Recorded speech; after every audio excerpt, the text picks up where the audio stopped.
Sa mga pahayag ni Chief Justice Renato Corona sa impeachment court kahapon, lalong nasiwalat sa publiko ang malalim na hidwaan sa pagitan ng kanyang misis at ilang mga kaanak nito. Ang pamilya Basa na nasaktan daw sa mga sinabi ng punong maestrado, tuloy raw ang laban kontra sa mga Corona. Nakatutok si June Veneracion. Bumalik sila sa Senado kahit hindi nakadalo si Chief Justice Renato Corona. Sila ang mga miyembro ng pamilya Basa, mga pinsan ng asawa ng punong maestrado na si Cristina. Matagal na magkaaway ang dalawang sangay ng pamilya. At kahapon sa pagharap ni Corona sa impeachment court, sinagot niya ang mga kritisismong ipinupukol sa kanyang asawa. At isa sa kanyang mga pinatamaan, ang nasirang padre de pamilya ng mga Basa na si Jose Maria Basa III. Si Mr. Basa po, I'm sorry to say this again. I'm sorry and I really apologize to have to say it now. Pero kailangan po sigurong malaman ng bayan.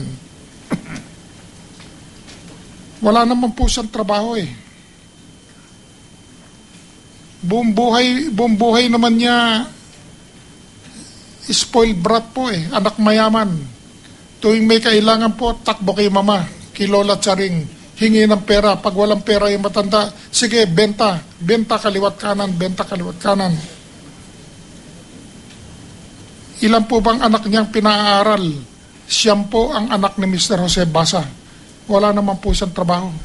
Sabi ni Corona, inangkin daw ng buong buo ni Basa ang isang 2-hectare property sa Libis. At basta na lang daw naalis sa titulo ang pangalan ng ina ni Mrs. Kuroda na si Asuncion Basa Rocco. Huwag lang makapagsabi kung paano nakapagpa-issue si Mr. Jose Basa ng titulo doon sa Basa compound na yon na ngayon nangangahalagang 2.5 billion pesos conservatively at nakapagpa-issue siya ng titulo at nawala yung pangalan ng aking mother-in-law at nakapagpa-issue siya ng titulo sa pangalan lamang niya.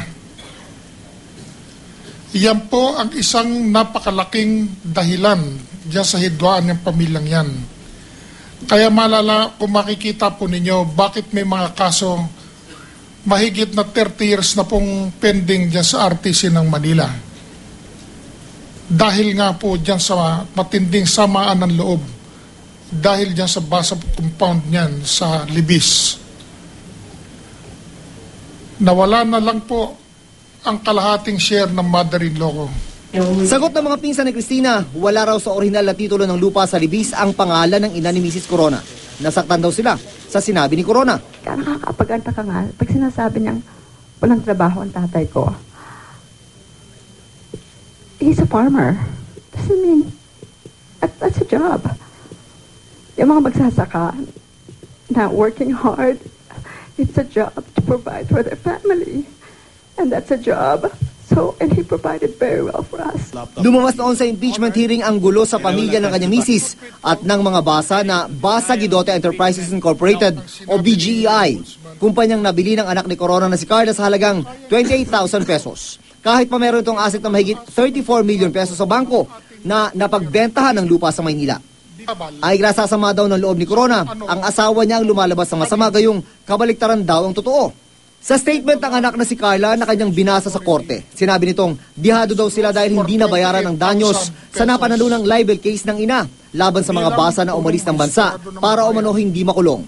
Ipinunto rin itong 22,000 pesos lang daw ang itinalagang halaga ng shares na kanyang binibili ng 28,000 pesos. They were guilty of destroying mommy's reputation and making her suffer the pain, the anguish, the sleepless nights, the emotional turmoil, the damaged reputation and endless adverse effects of such crimes.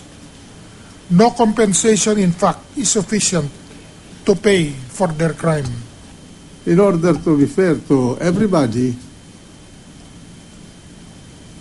the sheriff said that the valuation of the shares that he exposed to bidding was provided by Mrs. Corona. Pero giit ng mga Basa, ang totoo raw, sila ang biktima ni Cristina at kanyang asawa dahil sa pagkamkam sa BGEI. It is the family's firm opinion that the Corona's actions with respect to BGEI have been illegal and they have simply, in effect, stolen the company from the other legitimate owners of the corporation. Itutuloy raw nila ang laban na sinimulan ng kanyang yumaong ama kontra sa mga Corona. June Veneracion, Nakatutok, 24 Oras.